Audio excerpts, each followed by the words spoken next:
시장이 좀 흔들릴 때면 다들 비슷한 생각하는 것 같아요. 아, 다른 사람들은 지금 어떻게 하고 있을까? 나만 이렇게 불안한가? 뭐 이런 거요.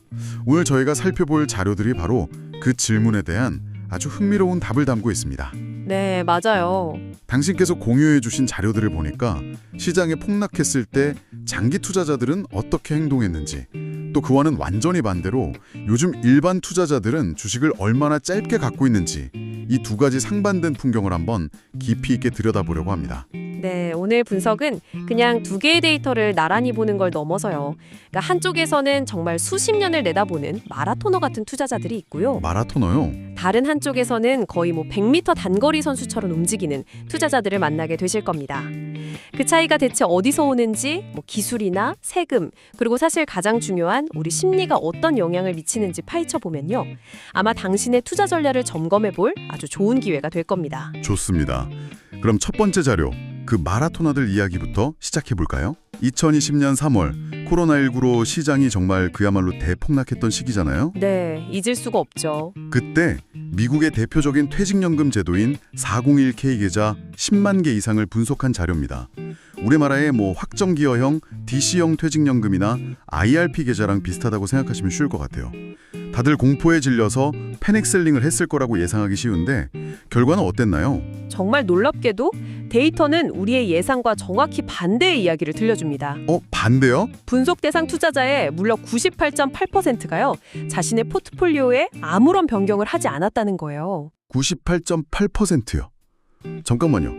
거의 모든 사람이 그냥 가만히 뒀다는 거네요. 말 그대로 가만히 있었다는 거죠. 근데 이게 단순히 현명한 행동이었을까요? 아니면 너무 무서워서 계좌를 열어볼 엄두도 못 낸 일종의 공포로 인한 마비 상태는 아니었을까요? 그냥 방치한 거랑 우연하게 대처한 건 좀 다르잖아요. 아, 그거 정말 좋은 지적이세요. 저도 그게 궁금해서 자료를 더 깊이 봤습니다. 이 무대응이 정말 이례적인 일인지 확인하려고 비교 데이터를 찾아봤죠. 자료에 따르면요.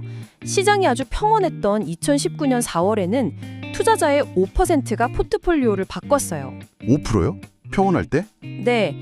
그때가 미국은 세금 정산 시즌이라 원래 재정 상황을 좀 점검하는 사람들이 많거든요.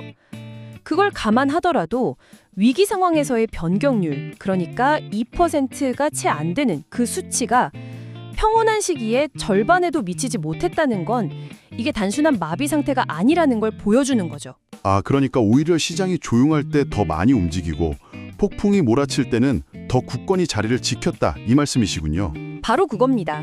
와, 정말 의외네요. 심지어 계좌를 얼마나 자주 들여다봤는지에 대한 데이터도 이걸 뒷받침해요. 2020년 3월 그 폭락장에 자기 계좌에 로그인한 사람의 비율이 약 30%에 그쳤습니다. 30%면 그게 어느 정도 수준인가요? 이게 어느 정도냐면 보통 연말이나 연초에 사람들이 계획 세우면서 계좌 확인할 때 있잖아요. 그때 로그인 비율이 60%까지 치솟거든요. 그거에 비하면 딱 절반 수준인 거죠. 그러니까 공포에 질려서 계속 계좌를 들여다보면서 전전긍긍하지도 않았다는 뜻입니다. 그렇군요.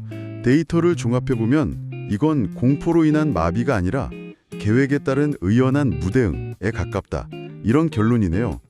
이 잔류 저자도 이런 행동을 두고 아무것도 하지 않는 것이 가장 현명한 행동이었다고 평가하던데 이제야 그 의미가 좀 와닿습니다. 네, 맞아요. 수십 년 뒤 은퇴라는 명확한 결승선이 있으니까 단기적인 폭락은 그냥 지나가는 언덕 정도로 여겼던 거겠죠? 그렇죠. 장기 은퇴 계좌라는 시스템 자체가 단기적인 충동을 억제하는 아주 강력한 장치로 작용한 셈이죠.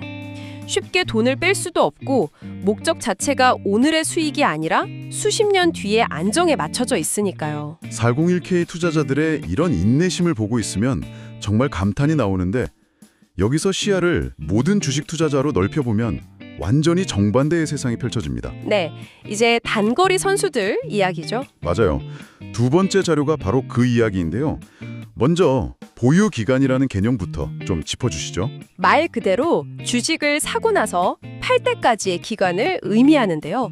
이게 중요한 이유는 바로 세금 때문입니다. 아, 세금이요? 네, 이 자료에서 잘 설명하듯이 주식 보유 기간이 1년이 안 되면 단기 자본이득으로 봐서 개인의 소득세율에 따라 세금을 매겨요. 고소득자라면 세율이 꽤 높죠. 네, 그렇죠. 하지만 딱 1년하고 하루만 더 가지고 있다가 팔면요.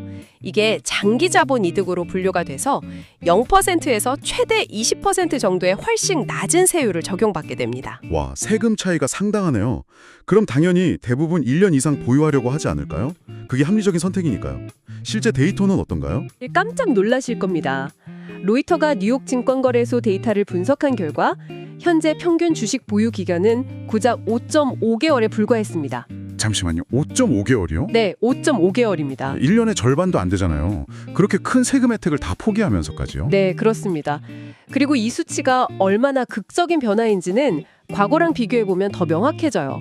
자료에 따르면 1950년대의 평균 보유 기간은 무려 8년이었습니다. 8년에서 5.5개월이라니.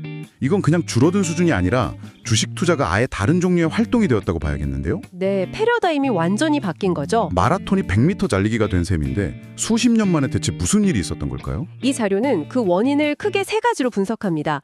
첫째는 단연 기술의 발전입니다. 기술이요? 네, 이제는 뭐 누구는 스마트폰 앱으로 침대에 누워서도 심지어 회의 시간에도 몇 번 터치만으로 주식을 사고 팔 수 있게 됐죠. 과거처럼 브로커에게 전화하고 서류 보내던 시절과는 비교할 수가 없습니다. 단순히 장벽이 사라진 걸 넘어서 오히려 거래를 하라고 부추기는 환경이 된 것 같기도 해요. 휴대폰에 시도 때도 없이 뜨는 알림이라든가 거래 성공하면 막 축포처럼 터지는 앱 디자인 같은 것들이요. 아, 정확한 지적이세요. 그게 바로 두 번째 원인인 비용과도 연결됩니다. 많은 온라인 증권사들이 주식거래 수수료를 0원으로 만들면서 거래에 대한 심리적 경제적 부담이 완전히 사라졌습니다. 맞아요. 수수료가 없죠. 예전에는 수수료 아까워서라도 참자 했던 게 이제는 믿져야 본전인데 한번 해볼까가 된 거죠. 잦은 거래를 망설이게 하던 마지막 브레이크가 사라진 셈입니다. 기술이 속도를 높이고 제로 수수료가 문턱을 없앴군요. 그럼 마지막 세 번째 원인은 역시 심리적인 문제겠네요. 맞습니다. 가장 강력한 요인이죠.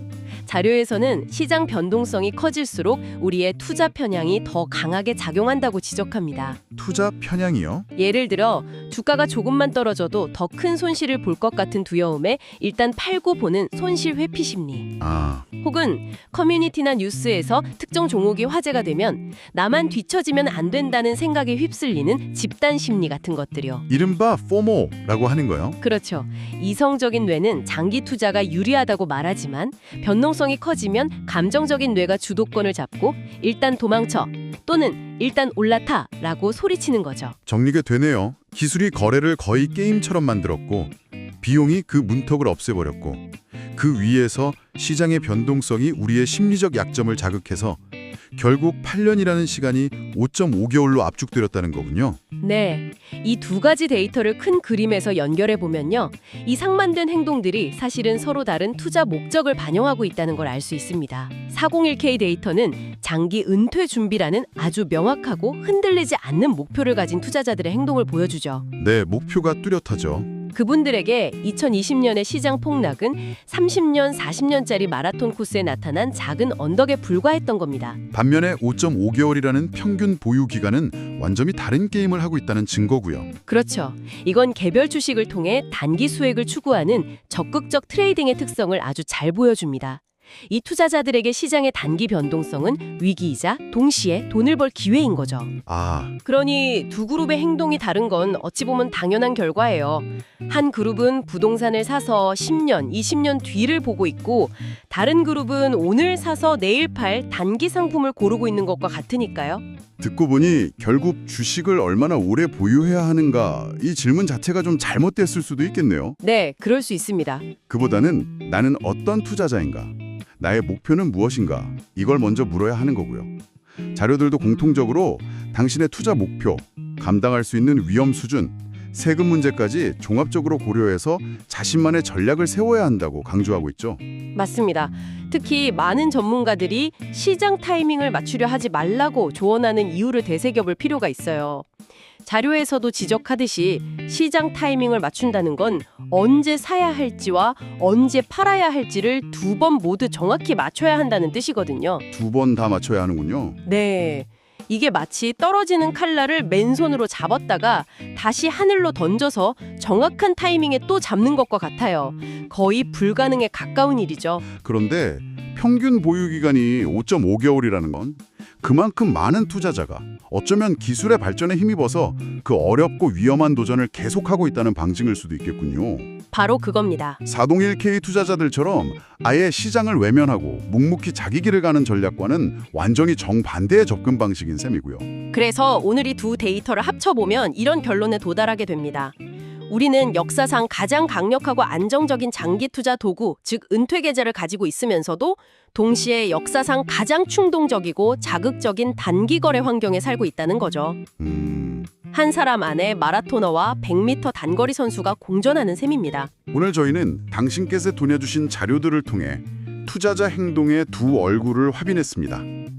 한편에서는 2020년과 같은 거대한 위기 속에서도 장기적인 관점을 잃지 않는 은퇴 투자자들의 놀라운 규율을 보았고요. 다른 한편에서는 기술과 비용 그리고 심리의 영향으로 점점 더 짧아지고 있는 평균 주식 보유 기간의 추세를 살펴보았습니다. 오늘 나눈 이야기에서 당신께서 가져가셔야 할 가장 중요한 메시지는요. 결국 나의 목표를 명확히 아는 것이 모든 것의 시작이라는 점입니다. 두 자료가 극명하게 보여주듯 최고의 투자 전략은 시장 상황이 아니라 당신의 재무 목표와 투자 기간에 따라 결정되어야 합니다. 네, 맞아요. 단기적인 시장의 소음과 장기적인 신호를 구분하는 지혜가 그 어느 때보다 필요한 시점이죠. 맞습니다. 이 자료들은 기술 발전과 거래 비용 감소가 어떻게 우리의 투자 행동을 근본적으로 바꾸었는지 잘 보여줬습니다.